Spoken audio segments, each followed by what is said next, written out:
Welcome back to Investing Talk podcast. Today we're tackling a question that seems to be on a lot of minds, especially concerning a really fascinating company working on some revolutionary tech. Is Rigetti Computing a good time to buy now? We've gone through a whole stack of sources for you, everything from, detailed stock analysis, reports on recent catalysts, even some market rumors flying around. Our mission here is to kind of cut through all that noise with you, highlight the most important bits so we can all feel, properly informed. And hey, before we jump in, if you're finding these discussions valuable, please do remember to subscribe, like, maybe leave a comment. Oh, and if there's a specific company you'd like us to look into next time, just let us know down in the comments. We definitely read those. All right, let's break this down. First things first, who exactly is Rigetti Computing? What's their core business? Yeah, good question. What's really interesting here is Rigetti is what we call a pure-play quantum computing company, hardware and software development. So that means, unlike some of the big tech giants who are exploring quantum as one of many things, Rigetti, they're all in, completely focused on this really cutting edge but still very, very new field. They're essentially betting the farm on quantum taking off. Now, if you look at their financials, for fiscal 2024, they recorded revenue of $14.8 million. That is a slight increase from $13.1 million in 2023. But, and this is a big bet here, but their gross margin was still negative. Negative, so costs were higher than revenue. Exactly. The cost of actually producing what they sell or delivering their services exceeded the money coming in. It just really reflects how heavily they're still investing in R&D. It's a clear sign they're deep in that investment phase, not really scaling for profit yet. Okay, so revenue's ticking up slightly, but profitability is, well, not there yet. We saw net losses of $53.4 million in 2024. Now, that was better than the $71.5 million loss in 2023, but still, it's a big number. What does this tell us about their overall financial health, especially in such an early market? Right. Well, if we connect that to the bigger picture, those ongoing losses really underscore that they're not profitable as they try to scale up. I mean, ultimately, Rigetti becoming profitable really depends almost entirely on the whole quantum computing market developing. They need businesses to actually start using quantum in a big way. Looking at their balance sheet, though, there was a substantial jump in total assets. As of June 30, 2025, they hit $636.7 million, which is way up from $284.8 million at the end of 2024. Wow, that's a big jump. Where did that come from? Not operations, right? No, not from operations. It mainly reflects significant new cash coming in, largely through selling more stock equity offerings. On the plus side, it doesn't look like they carry much significant long-term debt, but they still have negative operating cash flow. Because of the losses in R&D spending. Precisely. Those persistent operating losses and the huge R&D investments just keep burning cash. So while they got this capital infusion, meaning no immediate liquidity crisis, that consistent negative cash flow is definitely a long-term worry unless they find some breakthrough revenue growth. It really just highlights the high-burn, high-risk nature of this kind of pioneering tech. That context is super important. So given that financial position, this high-burn R&D phase, who are they actually up against? Who are the main competitors in this very specialized field? And, well, how does Rigetti stack up? Yeah, that's a key question, their competitive landscape. Yeah. They're facing some real giants, players like IBM and Google, companies with, frankly, almost unbelievable resources. Plus, there are other dedicated quantum firms like IonQ, for example. Now, Rigetti does have strengths. They've got proprietary superconducting quantum processor technology. That's their specific approach using supercooled materials. They also talk about vertical integration, trying to control the whole stack from the hardware chip up to the software layer. And they're focused on scaling by linking multiple chips together. Okay, so they have their own tech angle. But the challenges? Oh, the challenges are significant. They are just massively outspent on R&D by those huge competitors. IBM and Google can pour billions into this. Rigetti doesn't really have a clear lead in terms of commercial revenue right now within the quantum space. And their current customer base, the revenue scale, it's still pretty small compared to the potential market size everyone's talking about. So it really is a bit of a David versus Goliath situation. It absolutely is. But maybe a David versus several Goliaths, and the Goliaths have R&D budgets bigger than some countries' GDPs. It's tough. Right, that really paints the picture. Okay, so we've got the fundamentals, the business model, the competition. How has all this translated into what the market's doing with Rigetti stock recently? What's the technical picture look like? Well, the stock's definitely seen some interesting moves, which honestly is pretty typical for this kind of speculative tech name. Over the last 5 trading days, looking back from September 8th, 2025, It traded in a band between about $15.30 and $16.80. If you look at the chart, we can kind of see a support zone, a price floor where buyers tend to step in, somewhere between $13.50 and $14. What's interesting is that area used to be resistance, a ceiling. Okay, so old resistance becoming new support. That's often seen as positive, right? It can be, yeah. And then on the upside, there seems to be a resistance zone, a ceiling, between $16.80 and $17.20 right now. So those are the key level traders are probably watching for a potential breakout or maybe a pullback. Got it. Beyond just those price levels, what about momentum indicators? Is the market feeling bullish or cautious on Rigetti at the moment? Good question. So right now, the shares are trading above both their 20-day and 50-day simple moving averages. Generally, that suggests positive short-term momentum. The trend for the longer-term 200-day moving average is also sloping upwards, which points to a more bullish underlying trend. And the relative strength index, the RSI, it was last reported near 65. 65. So strong, but not quite overbought yet. Exactly. Overbought is usually considered above 70, so 65 shows strong buying interest, but maybe not dangerously extended just yet. However, and this is really crucial, the stock has shown really high volatility, both historically and what the options market implies going forward. That's just part of the deal with these pre-revenue or very early revenue quantum stocks. They can swing wildly. Definitely not for the faint of heart. High volatility. Noted. Okay, so technicals paint a picture of recent strength, but also high risk.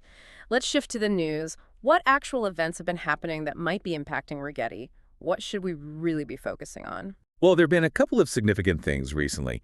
Back on August 12th, 2025, Rigetti announced the general availability of its 36-qubit multi-chip quantum computer. That's a pretty notable technical step forward for them. Shows progress in qubit count and their multi-chip approach. And general availability means customers can actually start using it now. Basically, yes. It means it's ready for enterprise and government clients to start running experiments, doing trials, that sort of thing. So a real product milestone. But then, just 2 days later, August 14th, there was some news that caught people's attention.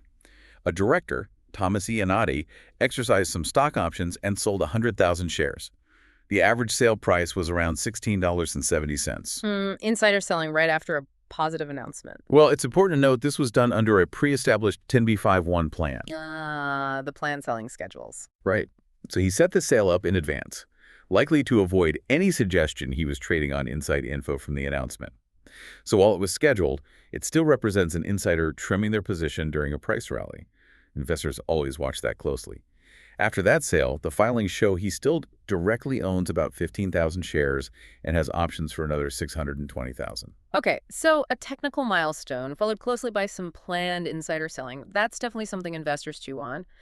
Beyond those specific items, what's the general vibe, the sentiment around Rigetti been like in the broader market? It's been pretty dynamic, actually. Back in June 2025, Rigetti got an overall analyst rating of strong buy. I think about 71% of analysts covering it had that rating. That kind of consensus often helps fuel a stock price rally. And it came just as quantum computing and AI stocks were getting a lot of attention anyway. Right, that whole sector saw a boost. Exactly. Then in July, Nasdaq actually highlighted some estimates from Rigetti's management about the potential market size for quantum computing. They were talking maybe $2 billion near term, but then potentially $15 to $30 billion by 2030 or 2040. Wow, huge number. Speculative, but huge. Totally. And those kinds of massive projections really helped fuel speculative buying, investors chasing that potential future growth. There was also quite a bit of media buzz about their full stack strategy, trying to do everything from chips to software. People started drawing comparisons to NVIDIA's ecosystem approach. The NVIDIA comparison, that definitely generates optimism. It does. And then by August, we saw some independent analysts actually raising their price targets for Rigetti, some looking towards like $16.78 for October 2025. So yeah, sentiment was generally positive, maybe a bit frothy. Okay, fundamentals, market action, sentiment, check. So let's look ahead. What are the key things coming up, the potential catalysts that could really move the needle for Rigetti, either short-term or longer-term? All right, short-term, there are a few dates you want to circle in your calendar. Tomorrow, actually, September 10th, 2025, is potentially when it could be included in quarterly ETF rebalancing. So ETFs might have to buy shares. Could happen, yeah. Might create some temporary demand. Then, September 18th, we expect the next round of institutional holdings reports. That'll show us if big funds are buying or selling. October 2nd is the big one, their scheduled Q3 earnings release. That's always crucial. Then you'll see analysts and media reactions around October 15th. And later, November 28th, there's some kind of quantum industry holiday technology update. Could be news then. Also, just generally, the continued rollout of that 36-qubit machine, getting more trials with enterprise and government clients through the rest of 2025, that's key for validation. And longer term, what are the major inflection points? Long term, it's about landing big recurring contracts, commercial or government. That would be huge. Also, any M&A activity, maybe a partnership or even acquisition by a larger tech or cloud company. That's always a possibility. And then there's the whole regulatory landscape. Any changes in quantum industry standards or government funding policies could have a major impact. That makes sense. Now, you mentioned M&A chatter. What about other rumors or, speculative stuff floating around? Anything investors should be aware of, even if it's not confirmed? Oh, absolutely. In a field like this, speculation is always running high.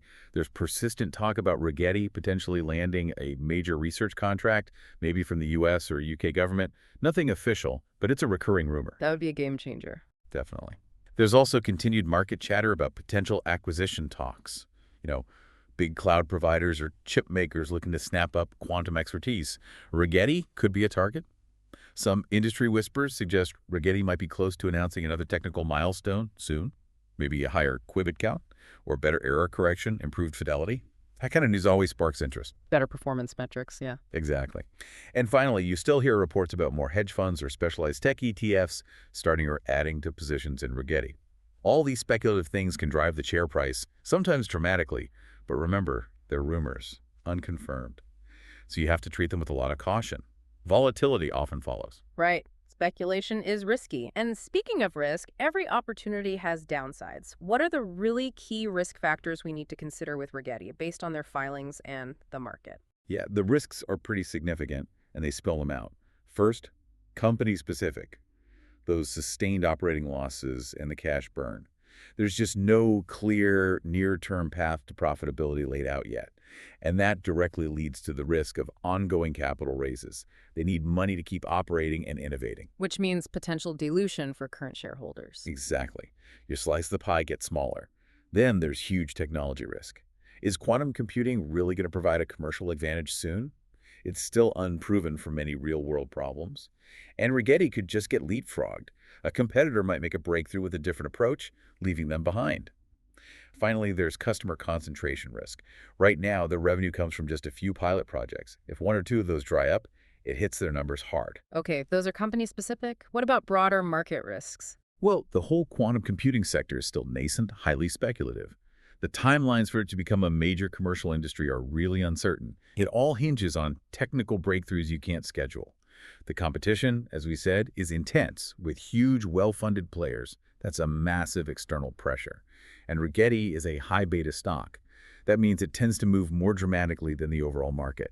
So in a risk-off environment, or if interest rates keep climbing, stocks like Rigetti could get hit disproportionately hard as investors flee to safety. It really is a classic high-risk, potentially high-reward scenario. Okay, let's try and pull all of this together for you listening.